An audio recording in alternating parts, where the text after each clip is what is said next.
Olá pessoal, sou Fernando, professor aqui da Rede Estadual de Minas Gerais. Estamos estudando para o concurso do INSS 2022 e hoje vamos conhecer o Centro Brasileiro de Pesquisa em Avaliação e Seleção e de Promoção de Eventos, o SEBRASP, como banca do concurso do INSS, tá bom? Então bora lá! A banca de que estamos falando é uma velha conhecida na arte de fazer pegadinhas, o SEBRASP.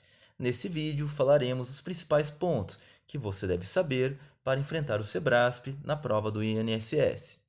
Pois bem, então só para recapitular, a prova é dia 27/11, são 1.000 vagas, mais 2.000 de cargos de reposição. Cargos é técnico de seguro social, a banca Sebrasp, nível médio. Bora lá então. A abordagem do certo ou errado, ao enfrentar o Sebrasp. Para esse concurso do INSS, a prova objetiva constará de questões para serem julgadas, certas ou erradas. Saiba que se há algo que mais amedronta os concurseiros é esse estilo de abordagem da banca, e não é à toa. São muitas dúvidas envolvidas, como por exemplo, se devemos deixar questões em branco, quantas questões deixar em branco, quando marcar uma questão e etc. A dica principal no clássico estilo certo e errado, em que uma questão errada anula um ponto, é ter ponderação na escolha e confiar em sua preparação.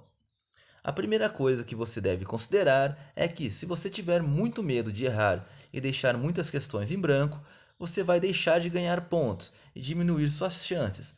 Por outro lado, se tomar muitos riscos e marcar até aquilo que não tem confiança, maior a chance de você ter descontados pontos importantes, já que uma errada anula uma certa, e também ficar de fora, ok? Então, marcando as questões que você tem certeza e razoável segurança. Para você ter maior chance de sucesso ao enfrentar a banca Sebrasp no concurso do INSS, a recomendação geral é marcar o que tem certeza, marcar o que tem razoável segurança e não marcar o que não sabe. Não há muita novidade por aqui. Afinal, por óbvio, se você sabe a resposta, naturalmente vai marcar a correta, e se não faz ideia, não vai marcar. O que pode causar algum estranhamento é mesmo em relação ao segundo ponto. Muitas pessoas não se sentem confortáveis marcando algo que não têm absoluta certeza e temem ter um desconto na nota no caso venham a errar a questão. Porém, a ideia central dessa orientação é que você fez uma boa preparação, deu a devida importância necessária a cada disciplina, de acordo com seu peso e dificuldade, e realizou muitas questões da banca. É muito mais provável que sua intuição esteja correta para as questões em que tem razoável segurança. Esta é uma ótima maneira de reduzir o número de questões em branco ao fim de sua prova. Um alerta adicional para uma situação que pode acontecer é o seguinte: caso tenha marcado uma questão equivocadamente e sabe por certo que terá descontado um ponto, isto é, você marcou, por exemplo, errado quando a assertiva era correta, o ideal a fazer é assinalar ambas as respostas no gabarito ao enfrentar a banca Sebrasp no concurso do INSS. Você anula a questão, ok? Assim, se você já vai perder essa questão de qualquer jeito, é preferível, obviamente, deixar de ganhar um ponto, que é o que acontece quando você assinala ambas, do que perder a questão e ainda ter descontado um ponto. Técnica do chute direcionado ao enfrentar o Sebrasp no INSS. Uma técnica útil para resolver essas questões, que você não faz a menor ideia da resposta, é a técnica do chute direcionado, 50-50. A lógica desta se apoia no fato de que as bancas organizam as respostas da prova de modo equilibrado, ou seja, sempre haverá algo em torno de 50% de resposta certa e 50% de questões erradas. Isto ocorre para não acontecer, por exemplo, a imensa maioria das questões terem assertivas certas, alguém vir a chutar tudo certo e acabar se beneficiando, mesmo tendo chutando tudo da prova. Com essa informação em mãos, você pode fazer chute direcionado, a depender de quantas questões marcou certo ou errado, na hora da prova. Vamos supor que tenha marcado 60 questões como errado e 40 questões como certo em uma prova de 120 questões, todas elas com certeza ou razoável segurança, você pode presumir que as 20 questões remanescentes provavelmente serão certas, em sua maioria. Assim, é muito mais confiável marcar correto em todas essas questões que você não sabe do que chutar sem nenhum critério ou mesmo deixar em branco. Conheça a Sebrasp em sua preparação para o INSS. Chegar no dia da prova sem conhecer bem sua banca examinadora é praticamente fazer a prova no escuro. Nesse sentido, você terá muito mais sucesso no concurso do INSS, conhecendo de antemão as particularidades da banca e sabendo como enfrentar o estilo de cobrança do Sebrasp.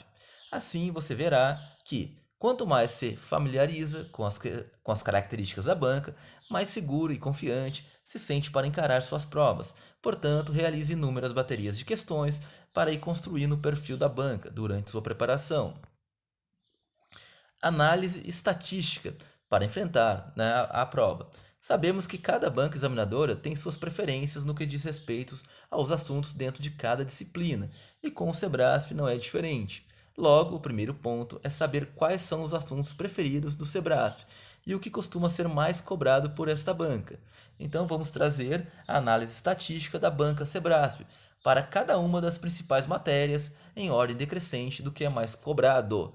Pois bem, pessoal, então aqui a gente vai dar uma olhadinha nas disciplinas de conhecimentos básicos, né, e a estatística de português, raciocínio lógico e informática. Pois bem, então aqui, por exemplo, dentro de português, ortografia oficial, acentuação gráfica, a incidência de cair é 0,83.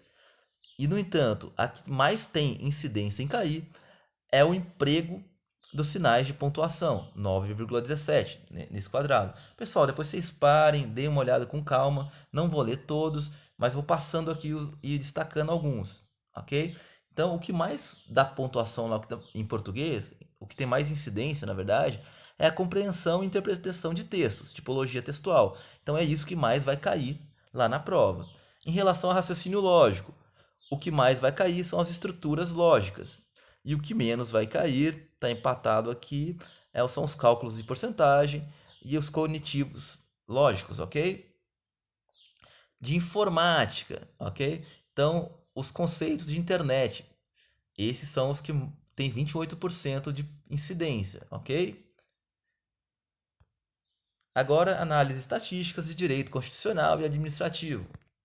Primeiro, constitucional. Então, o que tem mais incidência de aparecer na prova são os artigos 37 ao 41 da Constituição Federal. Então, a ficar atento a ele.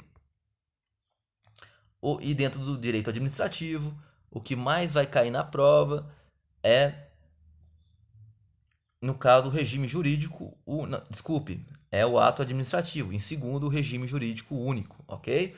Então, atenção a esses aí que tem mais incidência. Pois bem, dentro dos conhecimentos específicos, a gente vai dar uma olhada, o que tem mais incidência, né?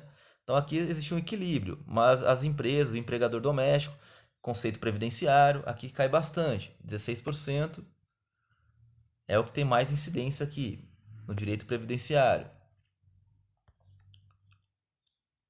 Pessoal, agora lidando com o dilema da regra geral e exceções. Pessoal, não sei se ficou claro que se eu passei muito rápido, vou deixar que vocês pausem aqui. Aqui também, se quiserem pausar, tá bom? Pausem e olhem com calma. Pois bem, outro ponto que pode oferecer dificuldade na prova do INSS é o dilema entre regra geral e exceção. Isso acontece quando o examinador do Sebrasp traz uma afirmação aberta, não deixando claro se está a tratar da regra de forma geral ou se dá a entender que estaria desprezando ou desconsiderando possíveis exceções. Se a assertiva transmitir a ideia que está tratando da regra geral, deve-se naturalmente marcar correto. Contudo, se ela desconsiderou completamente exceções, deve marcar errado. E agora? Essa é uma daqueles pontos para os quais não há uma regra definida. É preciso novamente fazer muitas questões da banca para ter essa ideia do que está sendo pedido pelo examinador em cada situação. Porém, uma coisa é certa: quanto mais você se familiariza com o estilo da banca, mais você entende o que está sendo pedido de você. É justamente essa experiência que te dará a confiança necessária para marcar questões que envolvam esse dilema. Ok, pessoal? E aqui no canal eu tenho uma série de vídeos aí com os conteúdos, tá bom? E posteriormente vai ter também as questões. Então, um abraço, até a próxima.